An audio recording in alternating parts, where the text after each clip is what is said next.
Sometimes, one brave decision can change an entire life. An American prisoner, wrongfully convicted, a female police officer who dared to believe in something against all the rules, and a journey of redemption, restoring faith in justice and compassion. Today's story will take you to the fateful encounter between Rebecca, a devoted police officer, and David, a man who lost everything, yet never lost his faith in the truth. Before we begin, if you love heartfelt, emotional, and authentic stories like this, hit subscribe, turn on the notification bell so you won't miss any of the moving journeys ahead. Now, let's step into a story filled with tears, yet overflowing with hope. Rebecca, the policewoman who believed in the truth.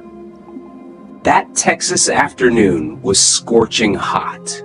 On the long highway leading south of the city, Rebecca Martinez sat in her patrol car, her eyes following the shimmering waves of heat rising from the asphalt.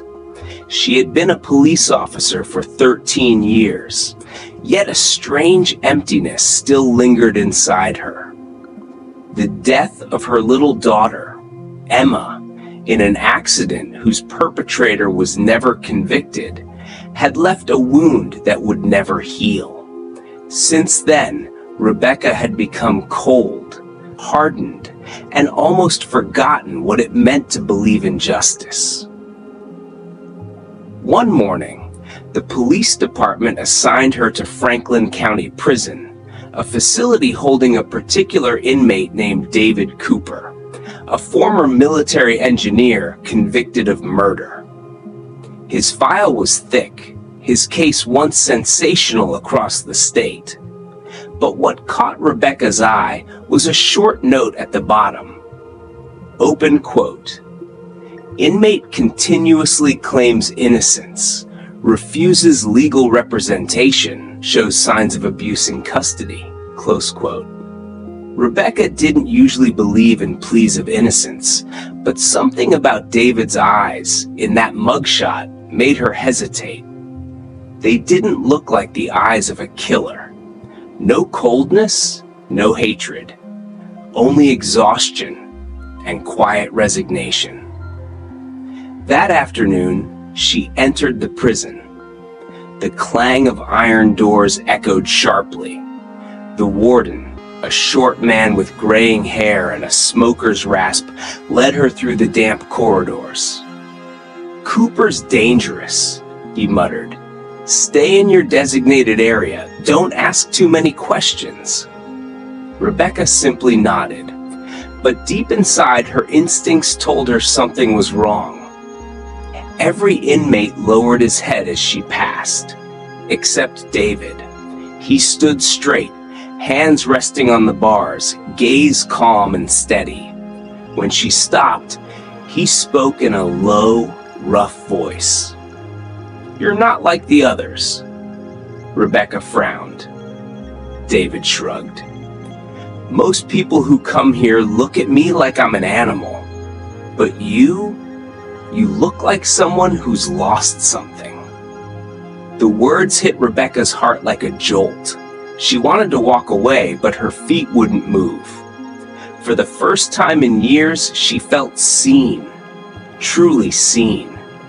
It was uncomfortable and painfully human. The next day, Rebecca returned to the prison under the pretext of reviewing inmate safety procedures. In truth, she just wanted to see David again. Their conversations lasted only minutes, yet each time, Rebecca found more inconsistencies in his story. The details didn't add up. The timeline, the location, the witnesses, all filled with gaps. And the strange marks on David's body, not from fights, but signs of torture, deepened her suspicion. That night, Rebecca sat alone in her small apartment. The warm wind drifted through the open window. On the table lay the thick case file, scattered with haunting photos of the crime scene. She picked up the picture of David at his arrest. His eyes stared straight into the camera, defiant and proud. She whispered to herself, "What if he really is innocent?" That single question set Rebecca on a path she could never have foreseen. A journey to reclaim justice, not only for David, but for herself, for her lost daughter, and for the faith that had been stolen from her heart. 3 mornings later, just as she was digging deeper, Rebecca received an anonymous text message. Open quote, "Stop, Rebecca. You don't know what you're getting into." Close quote. The message came from an internal police number. A chill ran down her spine. Someone was watching her every move. But instead of fear, determination burned stronger inside her. She sought out Sam, an old friend from Internal Affairs. After a long silence, Sam finally sighed. "Rebecca, Cooper's case is filthy. Someone wants him silenced. They used the court to cover up their own mistakes." Rebecca looked at him, her voice trembling. "If I can prove he's innocent, will you help me?" Sam paused, then nodded slowly. "Only if you're ready to lose everything." That night, Rebecca went home, opened a small box from her closet. Inside was Emma's old doll. She brushed its hair gently, her eyes wet with tears. "Sweetheart, I won't let anyone else lose justice like you did." The next day, Rebecca met David again in a private interrogation room. She spread the file across the table, voice steady. "I know you're telling the truth, but I need proof. Is there anyone who can confirm you weren't at the scene that night?" David was silent for a long time before whispering, "Yes, a woman named Lily, but she disappeared after the trial." Rebecca jotted the name down quickly. She knew she had just found the key, but also that the deeper she dug, the closer danger crept. That night, as she drove along the dark outskirts, she noticed a pair of headlights trailing behind her. She turned down a side road. The car followed. Her heart pounded. Sweat soaked her collar. She slammed on the brakes and stepped out. The other car stopped at a distance. Its lights flicked off, and then it vanished into the night. Rebecca stood in the middle of the road, breathing hard. A single thought pulsed in her mind. I've crossed into something forbidden. The next morning, the sky hung heavy and gray, as if coated in ash. Rebecca sat in her car, staring at the worn business card in her hand, Sam's name barely visible on its faded surface. She took a deep breath, turned the key, and started the engine. Today, she would begin with the only lead David had given her. Lily. She didn't know who Lily was, but in the court records, Rebecca found a witness named Lily Anderson who had testified to seeing David at the crime scene. When she checked the listed address, she discovered the apartment had been abandoned for 3 years. Rebecca drove to the old housing block on the edge of town. Apartment 12, 3rd floor. The wooden door was peeling, the nameplate rusted. She knocked several times. No answer. Just as she was about to leave, the door creaked open. A frail, gray-haired woman peered out nervously. "Who are you?" Rebecca showed her badge. "Police. I'm looking for Lily Anderson." The woman's voice trembled. "I'm her mother.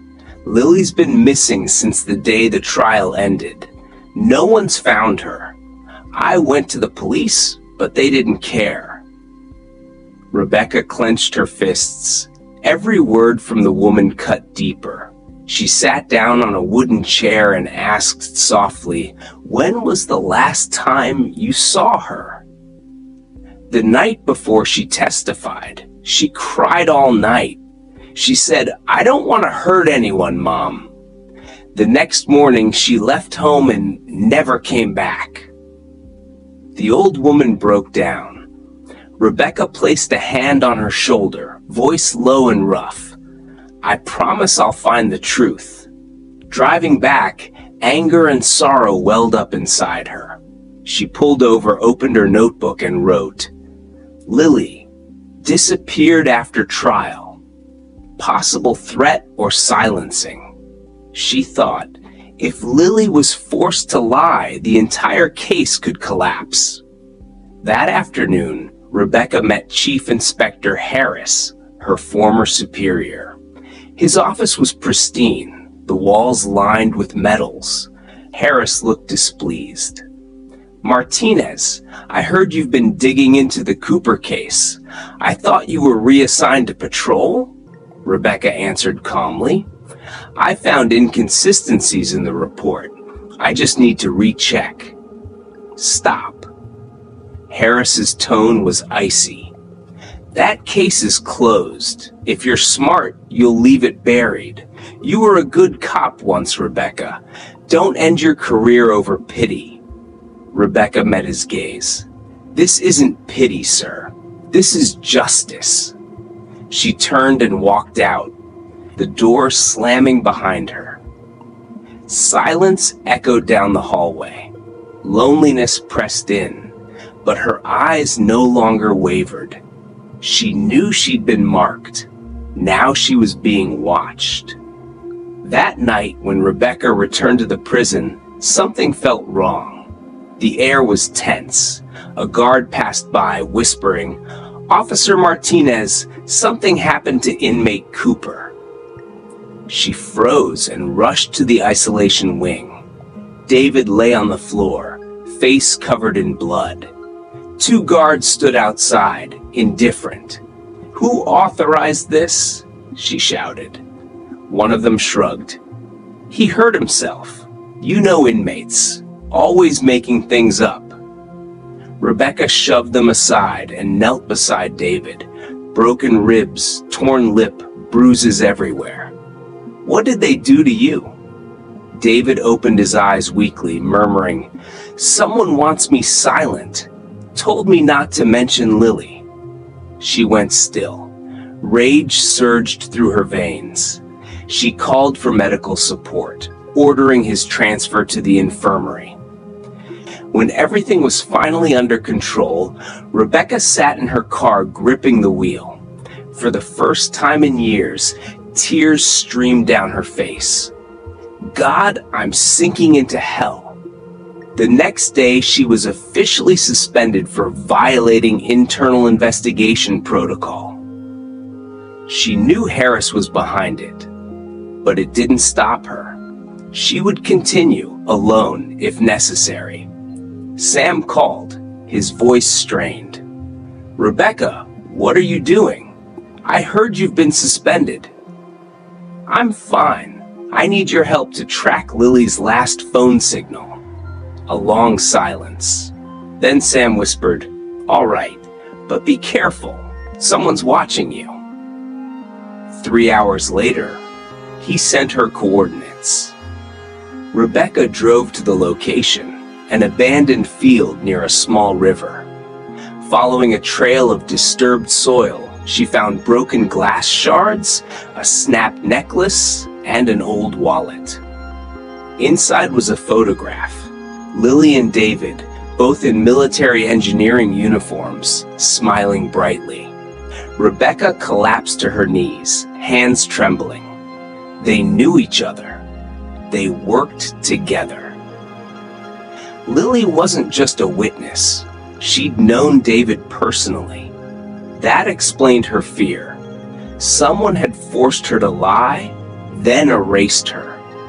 Rebecca documented everything and brought the evidence home. That night, she connected with Sam to search old military archives. The data revealed that David once worked on a classified project called Helios, involving unmanned surveillance systems. One of the project's main contractors was a company funding Harris's political campaign. She froze. The puzzle finally fit. David had been framed, silenced. Lily, the one person who could clear him, was gone. And Harris was at the center of it all.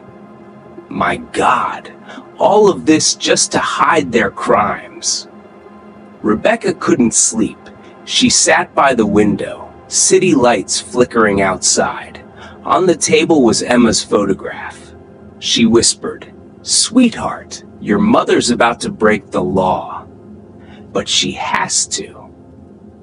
At dawn, Rebecca broke into Harris's office and retrieved the prison surveillance drive. She knew it held the footage of David's assault. When she played it, her heart sank. The video clearly showed two guards beating David under orders from a voice on the radio. Open quote, "Make him shut up. Harris doesn't want any more trouble." Close quote. Rebecca's hands shook. She copied the footage onto a USB and slipped it into her pocket. As she turned to leave, footsteps echoed behind her. Harris stood there, eyes cold. "I warned you, Rebecca. You did all this to protect yourself?" "I'm protecting the system. Some sacrifices are necessary." Rebecca let out a bitter laugh. "Your kind of justice is cheap." She walked past him without looking back, knowing every exit was now closed. That night, she visited David in the prison hospital. He was weak but conscious. When Rebecca showed him the footage, he sat in silence for a long moment. Then he said softly, "I never thought anyone would believe me." Rebecca smiled faintly. "I lost faith in everything once, but you reminded me why I wore this badge." David's eyes softened. "If there's another life, I hope I can stand outside these bars, under the open sky like you." Rebecca turned away, tears falling. "You'll have your freedom, David, I promise." When she stepped out, rain poured hard. A black car idled at the corner, headlights slicing through the darkness. She knew they were watching. But Rebecca didn't run. She clutched the USB tightly and walked forward, slow and steady, as if fear no longer existed. Justice isn't for the faint-hearted, she thought, and I stopped being afraid the day I lost my child. The Texas rain lasted all night. Rebecca sat in her car, gripping the steering wheel tightly, her eyes fixed on the wet road ahead.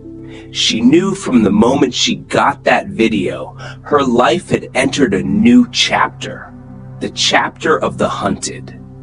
The next morning, she met Sam at a small riverside cafe. The drizzle hadn't stopped, and mist blurred the window glass. Sam sat in the corner, his eyes tired. As Rebecca sat down, he immediately lowered his voice. "You're insane, Rebecca. Do you know that? The whole department is after you. They say you stole classified data." Rebecca placed the USB drive on the table, her voice firm. "This is the truth. I need you to help me get this video to the media. If I hand it over internally, it'll disappear within an hour." Sam looked at her, fear and admiration mixing in his eyes. "You're playing with fire, but fine, I'll do it. I owe you, and I owe justice."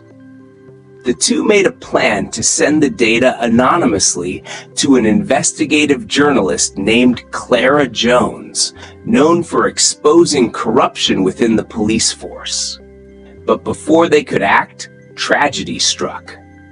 That afternoon, Sam left the office. Hours later, Rebecca received a call from an unknown number. A cold male voice said, "If you want to find your friend, come to Franklin Bridge." She rushed there, her heart tightening. Under the bridge, Sam lay motionless. His face was bruised, his breathing weak. A note was pinned to his chest. Final warning. Rebecca fell to her knees, gripping his hand, tears mingling with the rain. "Sam, wake up, please." He opened his eyes slightly and whispered, "Don't stop, Clara, she's in Chicago, find her." Then he went still. Rebecca screamed in despair. The sound of rain and distant sirens blended into the broken cry of a collapsing soul. But in that moment, she also realized Sam had chosen the truth, even at the cost of his life. 3 days later, Rebecca secretly left the state. She carried the USB and a copy of the Helios project file she had stolen from Harris's server. On her way to Chicago, she kept changing cars, SIM cards, and routes to lose her pursuers. Each time she looked in the rearview mirror, she saw only her own face, exhausted, but her eyes burning with an unquenchable fire. In Chicago, she met Clara Jones at a small cafe near the train station. Clara was a middle-aged woman with unruly curls and sharp eyes, the kind of eyes that had seen both truth and danger. "Rebecca Martinez, I've heard of you. Former Texas cop, accused of stealing data. What did you bring that's worth risking your life for?" Rebecca handed her the USB, proof that a prisoner was beaten under orders from Chief Inspector Harris, who covered up a wrongful conviction to protect a secret military project. Clara studied her. "If I publish this, you know what's going to happen, right?" "I know, but I've got nothing left to lose." Clara nodded. "All right, I'll reopen the investigation. You need to stay hidden for a few days." Meanwhile, in Texas, news of Rebecca's disappearance shook the department. Harris held a press conference declaring, "Former Officer Martinez betrayed the force and leaked classified information. We are working with federal agents to capture her." The show was perfectly staged. In the media, Rebecca was branded a traitor, while the truth was buried.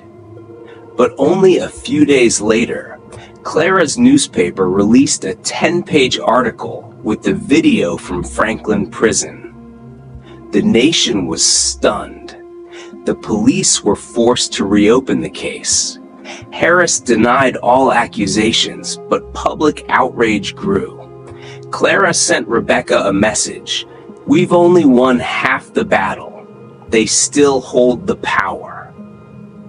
While waiting for the retrial, Rebecca visited the detention center where David was still held. She requested to see him one last time before the hearing. When she entered the room, David looked up.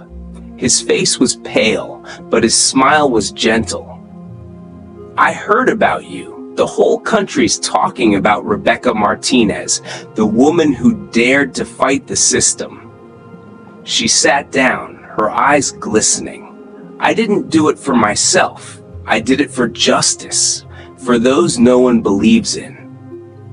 David looked deeply into her eyes. "You believed in me when I couldn't even believe in myself." Rebecca took his hand softly. "We're going to win." The hearing reopened 2 weeks later. Reporters crowded the courthouse. Harris appeared calm, while Rebecca sat in the witness stand, surrounded by files, evidence, and the shocking video. The prosecutor asked, "Miss Martinez, why did you risk everything to defend a convicted murderer?" Rebecca looked straight into the TV cameras, her voice low but steady. "Because I lost my daughter to a system just like this. One that protects its reputation instead of its people. I won't let anyone else suffer injustice like David did." The courtroom fell silent. Harris bowed his head, sweat forming on his brow. When the evidence was shown, whispers spread across the room. His voice trembled. That's fabricated." But forensic experts confirmed the video was authentic. The trial ended with a reversed verdict. David Cooper was innocent. As Harris was handcuffed and led away, the courtroom erupted. Rebecca didn't cry. She only looked at David, their eyes meeting in a moment that felt endless. A month later, under the soft Texas sun, Rebecca visited the grave of Emma, her little daughter. In her hands was a bouquet of white daisies. Beside her stood David, no longer in prison clothes, wearing a simple shirt, his face bright yet tinged with sorrow. "Your little girl must be proud of you," he said. Rebecca smiled softly. "I just want her to know that even if justice falls asleep, someone will always wake it up." She took out a small plaque from her bag. On it were the words, "Emma's Light Foundation, a fund to help the wrongfully convicted reclaim justice. I started this foundation in Emma's name, and David, I want you to help me." David looked at the plaque, then at her. Sunlight touched his face, glimmering like hope. "I once lost everything, but maybe this is the reason I'm still alive." Rebecca smiled. She looked up at the blue sky, where the light seemed to erase years of darkness. Months passed. Emma's light became a beacon for dozens of wrongly convicted people across America. Rebecca and David traveled together, meeting, listening, and helping those who had been forgotten. One evening, after finishing a new case file, Rebecca sat on the porch, listening to the wind rustle through the trees. David brought out 2 cups of coffee and set them down. "You know," he said softly, "every time I see someone walk free, I remember the look in your eyes at the prison, the look that refused to give up." Rebecca smiled. "And I remember you. The man who taught me that faith never dies, it just loses its way sometimes." They sat in silence, watching the sunset paint the sky red. In that moment, no words were needed, because justice, faith, and humanity had returned, quietly but steadfastly, like light after the longest night. As the sun set, Rebecca stood silently, watching David present the first scholarships under the name Emma's Light. In her eyes shone a mix of pride and emotion, because amidst all the pain, they had found the most precious thing of all, faith in humanity. Life is full of unexpected turns. Sometimes one right choice, no matter how small, can save a lost soul. And perhaps only those who have walked through darkness truly understand the value of light. But what if, one day, Rebecca discovered that David's case was only the tip of a much larger conspiracy? Would she dare to face it again?